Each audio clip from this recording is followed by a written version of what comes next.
Le deuxième événement, qui est aussi important, ya ikhwa, que le premier. Qissatu ashab al-fil. Qissatu ashab al-fil.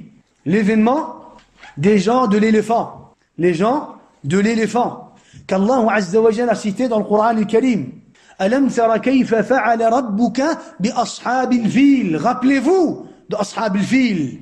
Allah Azza wa Jalla s'adresse directement au prophète alayhi salatu wassalam, mais aussi à ceux qui sont présents ce jour-là avec le prophète alayhi salatu wassalam, qui savent ce qui s'est passé aux gens de l'éléphant, qui ont entendu, qui ont vécu même cette situation, cet événement. Alam tara kayfa fa'ala rabbuka bi ashabil fil. ألم يجعل كيدهم في تضليل وأرسل عليهم طيرا أبابيل ترميهم بحجارة من سجيل فجعلهم كعصف مأكول. Subhanallah. Allah Azza wa Jalla leur rappelle l'événement de l'éléphant, ce que les gens de l'éléphant ont subi ce jour-là. Dans un hadith, le prophète sallallahu alayhi wa sallam, lorsqu'il a quitté le Hudaybiyah, lorsque le prophète sallallahu alayhi wa sallam a quitté le Hudaybiyah, un endroit proche de la Mecque, il était sur sa chamelle et il est arrivé à un endroit où sa chamelle s'est arrêtée. Barakat biha rahilatuhu. Sa chamelle s'est accroupie. Elle s'est assise. Faqala an-nasu hal hal. Et les gens ont dit à la chamelle du prophète sallallahu alayhi wa sallam hal hal, c'est-à-dire continue ton chemin. C'était des mots que les Arabes utilisaient pour faire avancer les bêtes. Fa'alahat, et elle est restée à cet endroit. Elle est restée à cet endroit, elle n'a pas bougé. Elle n'a pas bougé. Alors les gens ont dit, les gens qui se trouvaient autour du prophète alayhi salatu wassalam ont dit Khala'atil qaswa. Al-Qaswa était le nom. Al-Qaswa était le nom de la chamelle du prophète alayhi salatu wassalam. Al-Qaswa. Alors les gens ont dit Khala'atil qaswa. La qaswa, yani la chamelle, Al-Qaswa, la chamelle du prophète sallallahu alayhi wa sallam est devenue désobéissante. Elle n'obéit plus aux ordres du prophète alayhi salatu wa sallam. Alors le prophète sallallahu alayhi wa sallam a pris la défense de sa chamelle et il a dit ma khala'atil qaswa. Elle n'est pas devenue désobéissante. C'est ce que vous croyez. Elle n'est pas devenue désobéissante. Wa ma dhaka laha bi khuluq. Elle n'a pas ce comportement. Elle ne désobéit pas à son maître. Elle ne désobéit pas à son maître. Walakin habasaha habisul fil. C'est ce qui a retenu l'éléphant qui la retient en ce moment-ci. Habasaha habisul fil. C'est ce qui a retenu l'éléphant le jour de l'éléphant qui la retient aujourd'hui. Qui la retient aujourd'hui. Subhanallah. On voit qu'en réalité, même par après, la chamelle du prophète sallallahu alayhi wa sallam a ressenti cela. Et le prophète sallallahu alayhi wa sallam nous a fait part de cette situation, de cet événement. Al-Muhim, dans le livre d'histoire de Abi Hatim, il nous explique l'événement de l'éléphant. Il dit, Kana min sha'nil fil, l'événement de l'éléphant s'est déroulé de cette façon. Anna malikan kana bil Yaman ghalaba alayha. Il y avait un roi au Yémen qui a pris quoi? Qui a pris l'autorité du Yémen, mais par force. Ce roi était éthiopien, parce qu'à la base, au Yémen, il y avait les Arabes. Walakin par après, Abraha est venu, et qu'est-ce qu'il a fait? Il a envahi le Yémen, et il a pris le Yémen sous son autorité. Et c'est comme ça qu'il s'est retrouvé au Yémen. Et c'est comme ça que les chrétiens se sont retrouvés au Yémen. Et c'est comme ça que les chrétiens se sont retrouvés, Ahl al-Kitab se sont retrouvés au Yémen. Alors Abraha, qu'est-ce qu'il a voulu faire? Il a voulu construire une église. Et il a construit une église. On nous dit dans certaines versions qu'il a construit cette église en or. Et il a nommé cette église Al-Qullays. Al-Qullays. Il a construit cette église dans la ville de Sanaa et il l'a nommée Al-Qullays. Qu'est-ce qu'il a voulu par cela ou par cette construction? Il a voulu attirer les Arabes au Yémen. Parce qu'il voyait que les Arabes et les caravanes partaient de l'Irak vers Al-Hijaz, partaient de Sham vers Al-Hijaz. Alors il a voulu attirer les caravanes vers le Yémen. Et il a construit une grande église qu'il a nommée Al-Qullays en or, justement. Il a fait cela, walakin, il n'a pas obtenu ce qu'il cherchait, ya ikhwa. Il n'a pas obtenu ce qu'il cherchait. Un jour, un bédouin arabe, pendant qu'il se promenait aux alentours de l'église, qu'est-ce qu'il a fait? Il a fait ses besoins, au mur de cette église, auprès de cette église. Alors, il s'est mis en colère et il a commencé à crier en disant: j'ai construit une église en or pour attirer les Arabes au Yémen, pour attirer les caravanes et le commerce au Yémen. Et ces gens-là, qu'est-ce qu'ils ont fait? Ils sont venus et ils ont sali. Ils ont sali notre église. Ils ne donnent pas d'importance à notre construction. Ils ne donnent pas d'importance à notre église. Alors, il a décidé de quoi? Il a décidé de se diriger vers le Hijaz pour détruire la Kaaba. Il a décidé de se diriger vers le Hijaz pour détruire la Kaaba. Il veut détruire la Kaaba pour attirer les caravanes et les Arabes au Yémen. Alors, il s'est préparé et il a mis dans son armée un éléphant. Et c'est pour cela qu'on appelle les gens de l'éléphant. Ashabul fil, Am al-fil, Surat al-fil. Pourquoi? Parce qu'il y a un éléphant dans l'armée d'Abraha. Abraha et son armée ont pris le chemin vers la Mecque. Sur le chemin, la tribu de Himyar a voulu confronter Abraha. Et ils ont perdu contre l'armée d'Abraha et ils se sont rendus. Et ils ont laissé passer Abraha et son armée. Abraha, qu'est-ce qu'il a fait? Il a continué son chemin. Encore une fois, sur son chemin, une autre tribu, la tribu de Khath'am. La tribu de Khath'am a voulu encore une fois arrêter Abraha. Et encore une fois, qu'est-ce qu'il s'est passé? Ils ont perdu contre Abraha et ils se sont rendus, ils ont laissé Abraha continuer son chemin. Alors Abraha a continué son chemin du Yémen jusqu'à arriver à Taïf. Et comme vous savez, comme on l'avait expliqué dans Kitab al-Tawhid et dans Mufid al-Mustafid, à Taïf, il y avait aussi une maison adorée, en dehors d'Allah subhanahu wa ta'ala, une autre maison qui ressemble à la Kaaba. Comment est-ce qu'elle s'appelait? Al-Lat. Alors Abraha, lorsqu'il est arrivé à Taïf, les gens de Taïf, les gens de la tribu de Bani Thaqif, qu'est-ce qu'ils ont fait? Ils ont accueilli Abraha avec joie et ils lui ont dit: certes, la maison que tu vois ici à Taïf n'est pas la maison que tu veux détruire. Cette maison s'appelle Al-Lat, mais celle que toi tu veux détruire s'appelle Al-Kaaba. C'est celle qui se trouve à la Mecque. Alors, ils lui ont dit: on va te désigner, on va te donner quelqu'un qui va te diriger, qui va t'aider à suivre ton chemin jusqu'à ce que tu arrives à la Mecque. Et ils lui ont mis à sa disposition un homme qui s'appelle Abu Righal. Ya ikhwa, qu'est-ce qu'il a fait?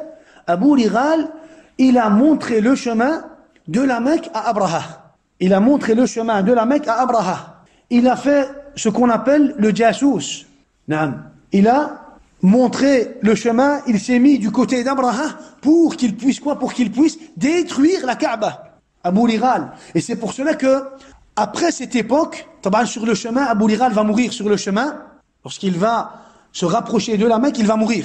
Et il va être enterré à un endroit. Les gens, par après, qu'est-ce qu'ils vont faire? Tous ceux qui vont passer par cet endroit, ils vont lapider la tombe de quoi? La tombe de Abi Righal. Voilà ce que je veux dire, c'est que par après, Abu Righal a été un surnom, un nom propre, qui a été utilisé pour tous ceux qui vont dévoiler la situation des musulmans. Ça a été un nom qui a été donné à al-munafiqin. Abu Righal. Quand on dit, lui c'est Abu Righal, on comprend que c'est un qui dévoile la situation des musulmans. Un munafiq qui parle de la situation des musulmans. Al-Muhim. Alors, lorsqu'il est arrivé à la Mecque, qu'est-ce qu'il a fait, ya ikhwa? Lorsqu'il est arrivé à la Mecque, il a envoyé un de ses hommes qui s'appelle Al-Aswad ibn Maqsoud.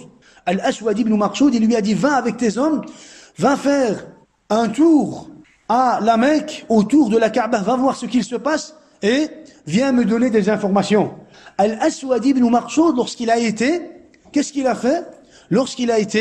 Il a regardé la situation des Arabes, il a vu que les Arabes n'étaient pas forcément prêts pour confronter, pour combattre Abraha, et il a ramassé sur son passage les 200 chameaux de qui?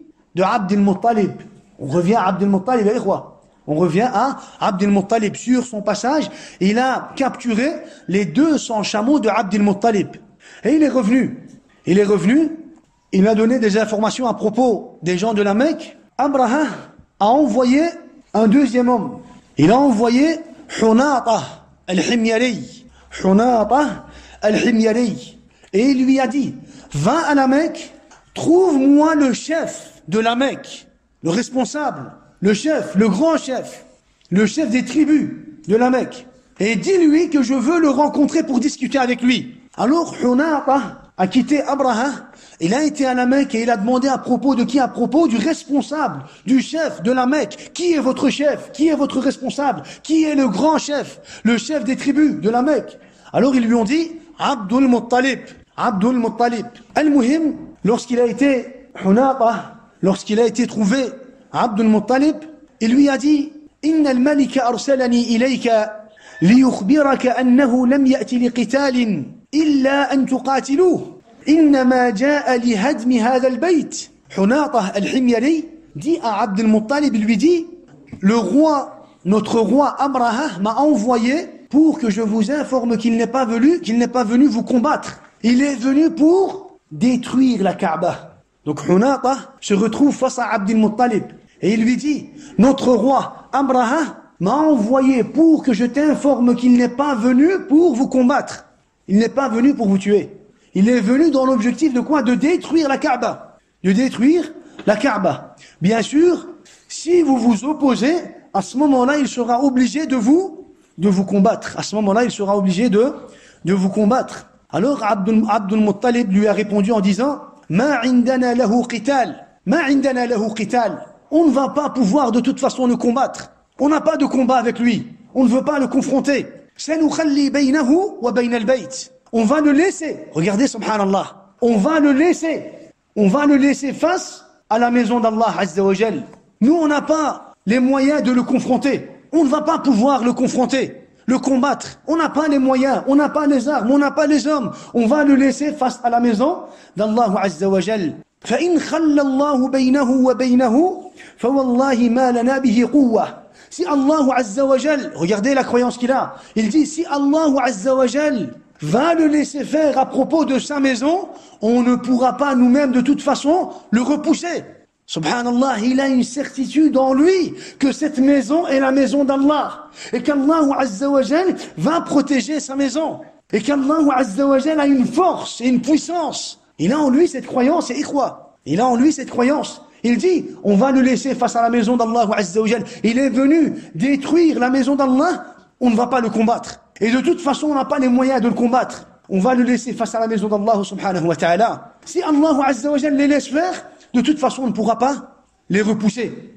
On ne pourra pas les repousser. Alors, Hunata al-Himyari est étonné de la réponse de Abd al-Muttalib. Il lui dit, Intaliq ma'i, viens avec moi. Intaliq ma'i, viens avec moi. Fakharaja ma'ahu. Abd al-Muttalib a suivi Hunata al-Himyari jusqu'à ce qu'ils sont arrivés devant Abraha.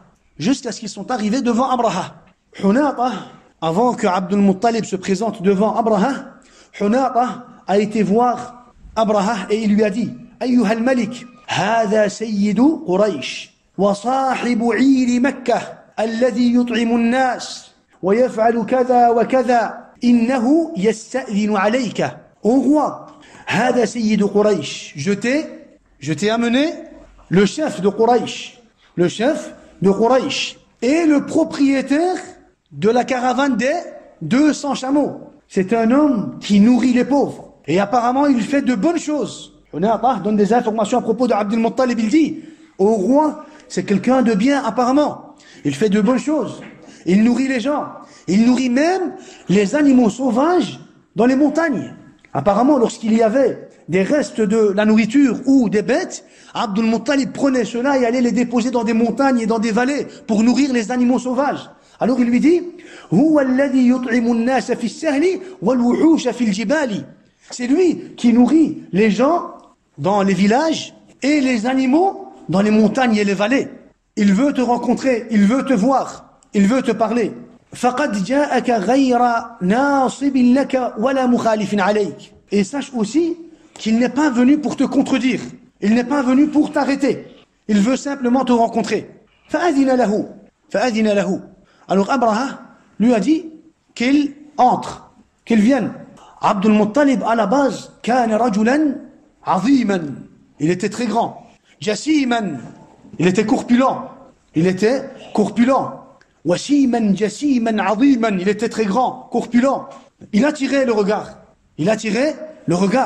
فلما رآه أبرهة. Imaginez-vous le roi du Yémen, lorsqu'il a vu Abdul Muttalib, عظمه وأكرمه.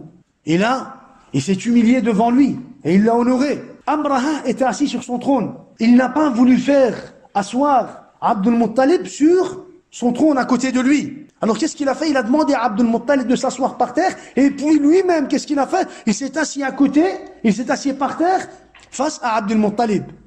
Tellement il l'honorait, à la base il aurait pu rester sur son trône. Walakin tellement il a été ébloui, ou tellement il a été attiré par cette personne, qu'il n'a pas voulu le faire asseoir sur son trône à côté de lui, parce qu'il est un roi. Mais entre-temps, s'il le fait asseoir par terre, il n'a pas voulu rester lui sur son trône. Qu'est-ce qu'il a fait? Il s'est assis lui-même par terre. Tellement il l'a respecté, tellement il l'a honoré, il l'a respecté. Subhanallah. Alors, Abdul Muttalib lui a dit: Ayyuha al-Malik, ô roi, innaka qad asabta li malan aziman, fardudhu alayya. Ô roi, tu t'es très certainement emparé de mes biens, d'une grande partie de mes biens, 200 chameaux, c'est une fortune. Il dit, fardudhu alayya, rends-les-moi. Alors Abraha, étonné de ces quelques paroles, il lui dit, laqad a'jabatni hina ra'aytuka, wa laqad zahadtu fika. J'ai été ébloui lorsque je t'ai vu, mais après tes quelques paroles, j'ai compris que je ne devais pas forcément te donner cette valeur. Zahadtu fika. J'ai compris que je ne devais pas forcément te donner cette valeur. Abdul Muttalib lui dit, walima, pourquoi?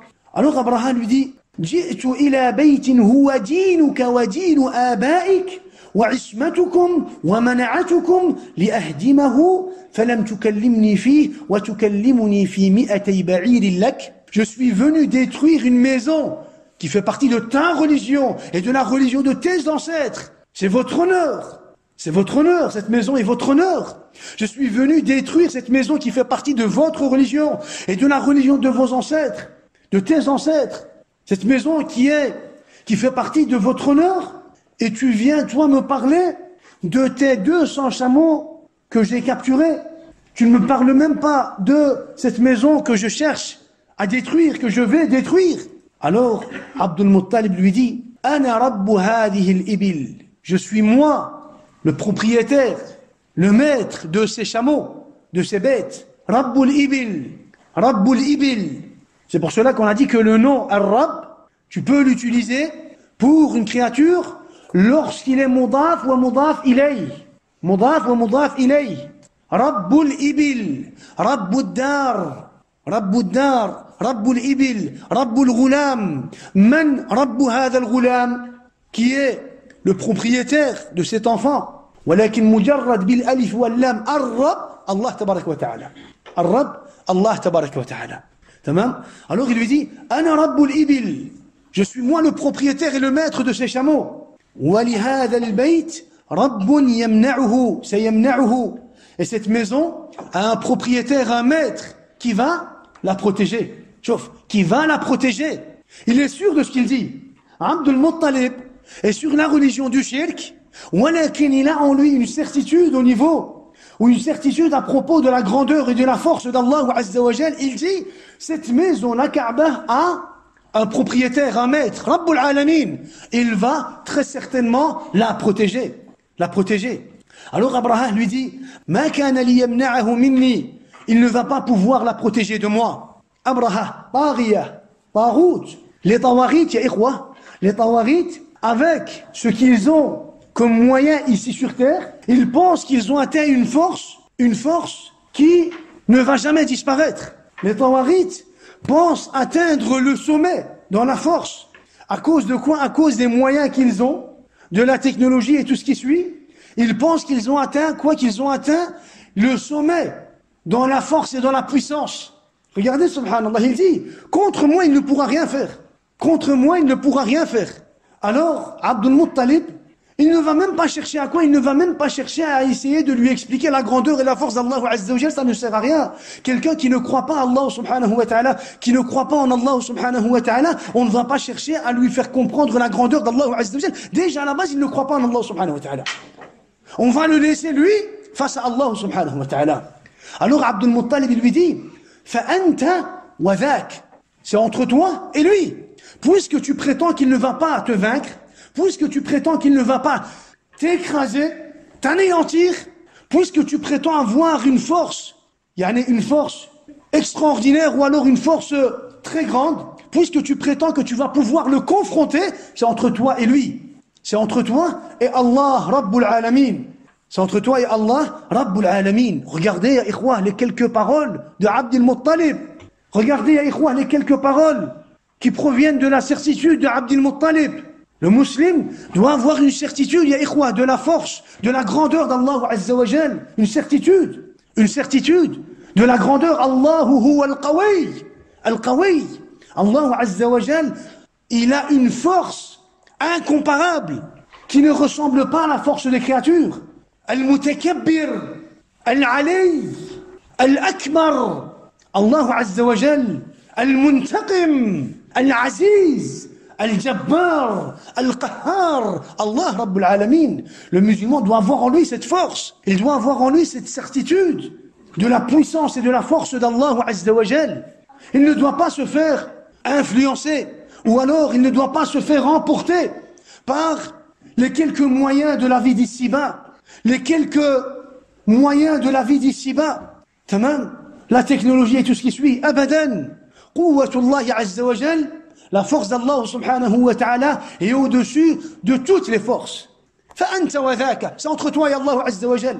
Ya adou Allah, c'est entre toi et Allah Azza wa Jal. Regardez, Abdul Muttalib lui dit, c'est entre toi et Allah tabaraka wa ta'ala. Alors, khalas, la discussion a pris fin. Il n'y a pas besoin de discuter. Abraha, il est venu détruire la Kaaba. Abdul Muttalib, il veut ses chameaux. Alors, Abraha ordonne à un de ses hommes de rendre les chameaux de Abdul Muttalib. فردت عليه, les chameaux lui ont été rendus. ثم خرج عبد المطلب est sorti de chez Abraha وأخبر قريشا الخبر, et il a informé Quraysh de ce qui s'est passé. وأمرهم أن يتفرقوا في الشعاب, et il leur a ordonné, il leur a informé de ce qui s'est passé avec Abraha, et il leur a ordonné, il leur a dit, dispersez-vous dans les vallées, dans les grottes, dans les montagnes, dispersez-vous. Pourquoi? Abdul Muttalib, il aurait pu dire, on va quand même rester, et on va quand même protéger notre maison, la maison de notre père, Ibrahim, d'Ismaïl, la Kaaba, Baytullah al-Haram, Baladullah al-Haram. On va quand même rester, on va quand même faire acte de présence, on va pas partir, non. Dans tous les cas, on n'a pas les moyens de les confronter. Donc dispersez-vous, car la colère d'Allah Azza wa Jal va venir. Allah Azza wa Jal va leur répondre. Allah subhanahu wa ta'ala va répondre à Abraha. Ashabul fil, subhanallah. Al-Muhim, les Arabes, Quraysh, qu'est-ce qu'ils ont fait? Ils se sont dispersés. Ils se sont dispersés dans les vallées, les grottes et les montagnes de la Mecque. Alors Abraha a préparé son armée, son éléphant, et il a ordonné à son éléphant de se diriger vers la Mecque, vers la Kaaba. Harrakahu, c'est-à-dire qu'il a ordonné à l'éléphant de se diriger vers la Kaaba. Fawaqaf. L'éléphant s'est arrêté. Vous vous rappelez? Habasaha habisul fil. La chamelle du prophète sallallahu alayhi wa sallam s'était arrêtée. Pourquoi elle s'est arrêtée, ya Rasulallah? Elle ne t'obéit plus? Non. Elle m'obéit toujours, mais c'est ce qui a retenu les éléphants qui la retient en ce moment-ci. Les hommes d'Abraha ont dirigé l'éléphant vers le Yémen. L'éléphant court. Ils l'ont dirigé vers Sham. Pareil, l'éléphant court. lorsqu'ils l'ont dirigé, ou lorsqu'ils le dirigeaient vers la Kaaba, waqaf, al-fil. Alors Abraha a pris la hache ou la massue et a commencé à frapper sur la tête de l'éléphant pour lui obliger d'obéir et de se diriger vers la Kaaba. Al-Muhim, à ce moment-là, pendant qu'il était en train de chipoter, ou pendant qu'il était en train d'essayer de faire avancer l'éléphant d'un pas, Allah Azza wa Jal avait envoyé Tayran Ababil. Il était là, il avait une force, l'éléphant, c'est ce qui représente la force à cette époque-là. Il avait une force, walakin il n'était même pas capable de l'utiliser. Il n'était même pas capable de quoi? D'utiliser cette force contre la maison d'Allah Azza wa Jal. Subhanallah. Il était là, occupé avec sa propre force. Il était là, occupé à essayer de convaincre l'éléphant pour qu'il se dirige vers la Kaaba. À ce moment-là, Allah Azza wa Jal a répondu avec quoi, ya ikhwa? Allah Azza wa Jal a répondu avec Tayran Ababil, des oiseaux, ya ikhwa, des oiseaux. Ashab al-fil, alam tara kayfa fa'ala rabbuka bi ashab al-fil? N'as-tu pas vu ce qu'Allah Azza wa Jal a fait des gens de l'éléphant, des gens qui avaient soi-disant une force incomparable? À cette époque-là, ils avaient une très grande force.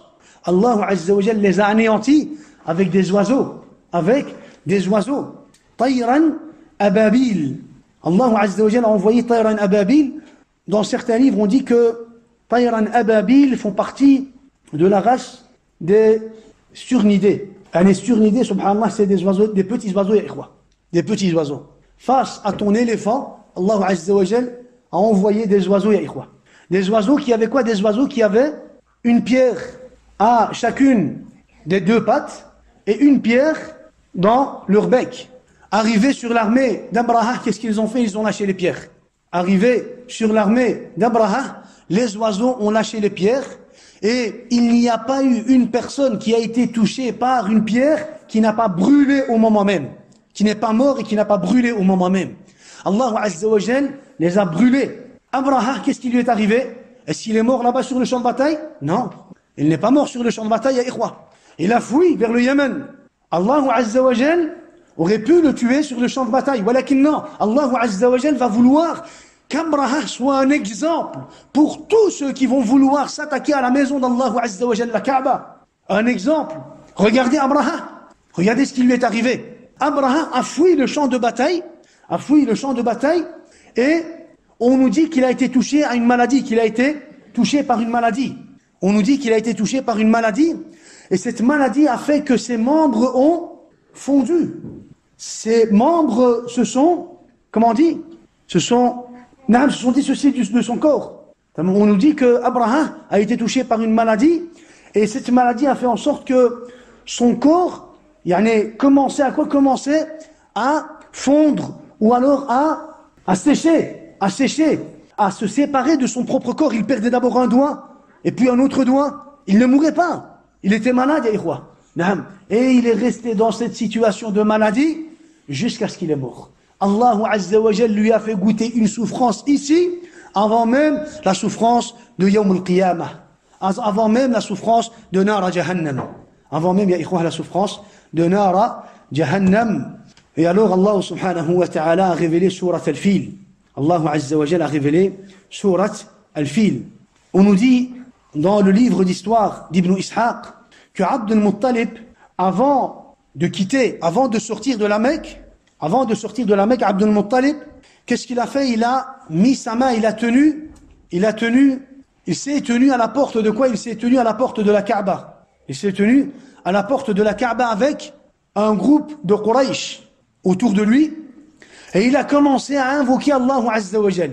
Dans le livre d'Ibn Ishaq, on nous dit Yad'u Allah Azza wa Jal. Il s'est tenu à la porte de la Kaaba avec un groupe de Quraysh avec lui. Yad'u Allah tabaraka wa ta'ala. Qu'est-ce qu'il faisait? Il a invoqué Allah subhanahu wa ta'ala. Donc Abd al-Muttalib, il est sur le shirk, mais entre-temps, il invoque aussi Allah subhanahu wa ta'ala. Comment se fait-il qu'il est mushrik? Il est mushrik parce que dans l'adoration, il donne des associés à Allah subhanahu wa ta'ala. Il a invoqué Allah subhanahu wa ta'ala, et parmi ce qui a été retenu, les quelques paroles de Abd al-Muttalib, il a dit justement, La humma La humma. Ça veut dire quoi? La humma. Ça veut dire, c'est comme aujourd'hui, Allahumma. Allahumma.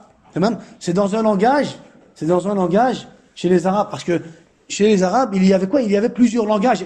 Aujourd'hui, le langage qu'on a en arabe, c'est le langage de Quraysh. C'est le langage de Quraysh. Mais on avait d'autres langages. On avait le langage, par exemple, on avait le langage qui transformait le alif lam en mim. Et c'est pour cela que le prophète, sallallahu alayhi wa sallam, lorsqu'il a eu affaire à des gens qui parlaient ce langage, qu'est-ce qu'il leur a dit? Laysa minam birri as-siyamu fi as-safar. En réalité, c'était quoi? Laysa minal birri as-siyamu fi as-safar. Voilà que le prophète, qu'est-ce qu'il leur a dit? Laysa minam birri as-siyamu fi as-safar. Il leur a parlé de leur langage. Et c'est pour cela qu'après la mort de Umar ibn Khattab, lorsqu'il y a eu le khilaf, il y a eu une divergence dans la lecture du Coran al-Karim. Il y a eu une divergence dans la récitation du Coran al-Karim. Chaque tribu a commencé à réciter le Coran selon son langage. Alors Uthman ibn Affan, qu'est-ce qu'il a fait? Il a ordonné de rassembler le masahif, sur le langage de qui? De Quraysh. Il commence à avoir trop de récitations, des erreurs. Il commence à avoir, des divergences. Rassembler la lecture du Coran al-Karim sur le langage de Quraysh. Et c'est sur le langage de Quraysh qu'on a aujourd'hui cette qira'at. Les qira'at qu'on a aujourd'hui, c'est seulement sur le langage de Quraysh. Et c'est pour cela que l'écriture du Coran, de l'Mus'haf, comment est-ce qu'on l'appelle? Comment? Al-Khat al-Uthmani. Al-Khat al-Uthmani. Al-Muhim. Ça, c'est Inch'Allah Khilafat Uthman. Quand on va arriver à Khilafat Uthman. Al-Muhim, il dit la humma. إن العبد يمنع رحله فامنع حلالك اللهم إن العبد يمنع رحله فامنع حلالك. Ô Seigneur, Abdul Muttalib il dit, ô Seigneur, l'esclave protège sa maison. L'esclave protège sa maison, protège toi aussi ta maison. L'esclave, il dit, allez, si l'esclave protège ta maison, toi, Rabbul Alamin, protège ta maison. Protège ta maison, halalaka. Al-halal, c'est un terme qu'on peut utiliser pour sa propre maison. Alors il dit, La yaghlibanna salibuhum wa mihaluhum ghadwan mihalaka quwwataka. Il dit, La yaghlibanna salibuhum, leur croix, que leur croix, Ya Rabbi, que leur croix, ô Allah, ne prennent pas le dessus, que leur croix et leur force ne prennent pas le dessus le lendemain, parce que l'attaque elle va se faire le lendemain, que leur croix et leur force ne prennent pas le dessus le lendemain sur ta force, Ya Rabbal Alamin. Chouf, Abdul Muttalib, il s'attribue à Ibrahim alayhi salatu wassalam, à Millat Ibrahim, il est sur le shirk, malgré ça il a quoi? Il sait faire la différence entre Al-Nasraniyya et la religion à laquelle il s'attribue, à Millat Ibrahim. Même s'il n'est pas lui réellement sur Millat Ibrahim, il dit Ya Rabbi, que leurs croix ne prennent pas le dessus sur ta maison, que leurs croix et leurs forces ne prennent pas le dessus sur ta maison, ô Seigneur. Ya Rabbi, in kunta tarikuhum wa qiblatana fa amrun ma bada laka. Il dit, et si tu devais les laisser détruire ta maison et notre qibla, fa amrun ma bada laka. C'est quelque chose. Si tu as décidé de cela, c'est qu'il y a un bien dans cela. C'est quelque chose que toi tu as décidé et c'est qu'il y a un bien dans cela. Malgré, subhanallah, il se dit que même s'ils arrivent à détruire la Kaaba, c'est pas parce qu'ils ont été capables de détruire la Kaaba, c'est parce qu'Allah Azza wa Jal a décidé qu'il y avait un bien dans la destruction de la Kaaba et c'est Allah Azza wa Jal qui les a laissés faire. Et donc, subhanallah, ces quelques paroles sont les paroles de Abdul Muttalib, le grand-père du prophète, alayhi salatu wassalam. Le grand-père du prophète, alayhi salatu wassalam. Déjà que les regards étaient attirés sur Abdul Muttalib, encore une fois, les regards se sont dirigés vers Abdul Muttalib. Pourquoi? Parce que c'est lui qui a été rencontré Abraha, c'est lui qui a discuté avec Abraha, c'est lui qui est venu informer Quraysh de ce qui va se passer, c'est lui qui leur a ordonné de se disperser, c'est lui qui a invoqué Allah Azza wa Jal aux portes de la Kaaba. Donc les regards se sont encore une fois dirigés vers la Kaaba, subhanallah. Al-Muhim, c'est justement, ya ikhwa, pendant cette année pendant cette année, l'année où les kuffars ont voulu détruire la Kaaba, que le prophète alayhi salatu wassalam est né, ya ikhwa. Allahu akbar. C'est pour cela que on va croire des fois que des événements deviennent incontrôlables et que ça devient des tentations, des fitna pour les musulmans. Voilà qu'ils n'oubliez pas que c'est pendant des moments de difficulté qu'Allah Azza wa Jal ouvre une porte à sa miséricorde. N'oubliez jamais cela. N'oubliez pas que c'est pendant des moments de difficulté qu'Allah ouvre ses portes de miséricorde. Pendant des moments de tentation, pendant des moments difficiles qu'Allah Azza wa Jal donne une facilité à la Ummah. Cette année-là, l'année où ils ont voulu détruire la Kaaba, Allah Azza wa Jal a fait en sorte que le prophète alayhi salatu wassalam est né cette année, Am al-Fil. Am al-Fil. Vous vouliez détruire la Kaaba? Le prophète Mohammed est né cette année-là et il a détruit les statues, toutes les fausses statues, les 360 statues adorées dans la Kaaba. C'est le prophète qui les a détruits. C'est le prophète alayhi as-salatu wassalam qui les a détruits. Al-Muhim, on retient de ce qu'on vient de citer de ces deux événements que les mushrikoun et ikhwah donnaient de l'importance à la maison d'Allah subhanahu wa ta'ala. Les mushrikoun donnaient de l'importance à quoi? À la maison d'Allah subhanahu wa ta'ala. Donc, c'est quelque chose qui faisait partie de leur religion. C'est quelque chose qui faisait partie de leur religion. Il ne reste presque plus rien de la religion d'Ibrahim alayhi salam, mais le fait de donner de l'importance à la maison d'Allah azza wa jal est resté dans leur tradition ou dans leur religion.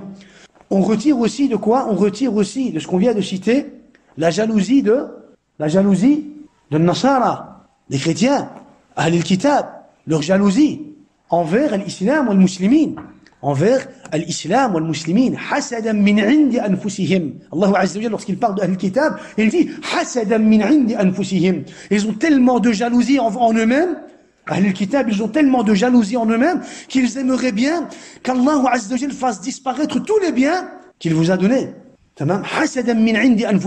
Et les chrétiens, de leur jalousie à cette époque-là, qu'est-ce qu'ils ont fait? Ils ont construit une église pour dévier les caravanes de la Mecque, de l'Hijaz au Yémen.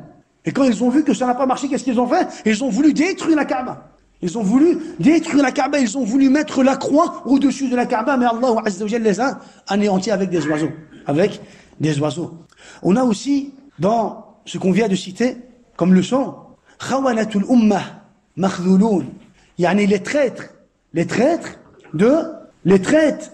cette communauté. Les traîtres dans toutes les communautés, qu'est-ce qu'ils ont subi? Ils ont toujours été rabaissés, anéantis, humiliés. Abu Liral qui a montré le chemin à Abraha, le chemin de la Mecque à Abraha, il est mort avant même d'arriver à la Mecque. Et sa tombe est devenue un endroit où les gens ont fait pendant longtemps la lapidation. Abu Liral. C'est comme les munafiqin. Pourquoi est-ce qu'Allah Azza wa Jalla, lorsqu'il parle des munafiqin, il dit hum fi darkil asfali minan nar. Ils sont au niveau le plus bas de l'enfer. Pourquoi? Parce qu'ils sont plus pires que les kafaras. Parce que les kuffars, qu'est-ce qu'ils vont faire? Ils vont avoir une position claire.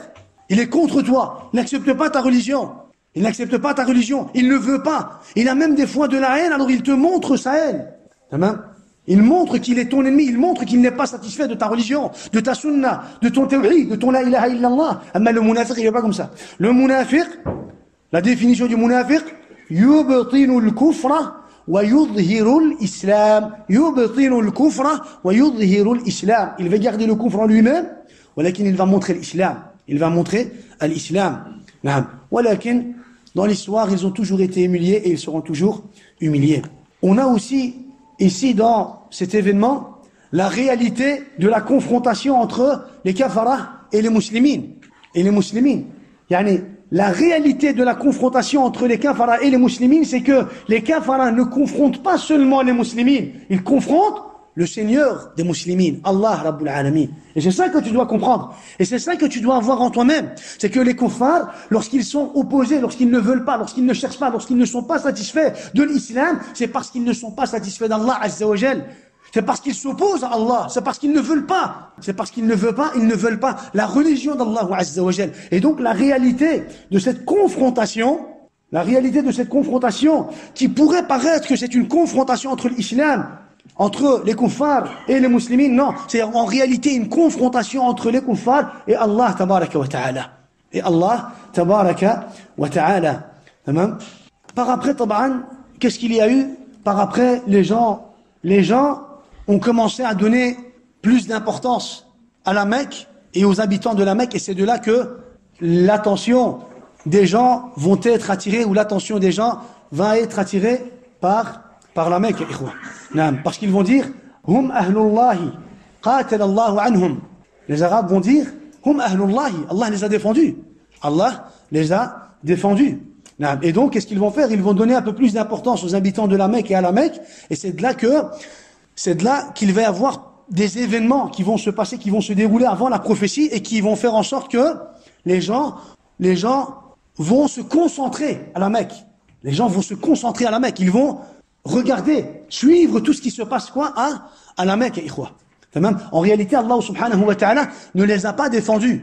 Allah subhanahu wa ta'ala, les savants ont dit, Allah azza n'a pas défendu les mouchriquins. Walakin, c'est parce qu'il y a quoi? C'est parce qu'il y a d'autres choses. La naissance du prophète Mohammed alayhi salatu wassalam. Il y a sa maison qui est sacrée, qui est plus sacrée que les mouchriquins. Il y a sa maison qui est plus sacrée que les mouchriquins, et il y a la naissance du prophète alayhi salatu wassalam. Donc il y a al-mu'jiza, il y a, on va dire, un miracle. Il y a un miracle. Al-Muhim, on a cité ces deux événements. On continuera, Inch'Allah, la fois prochaine avec la naissance du prophète, alayhi salatu wassalam. Barakallahu fikum wa jazakumullahu khayran. Wa subhana rabbika rabbil izzati amma yasifun.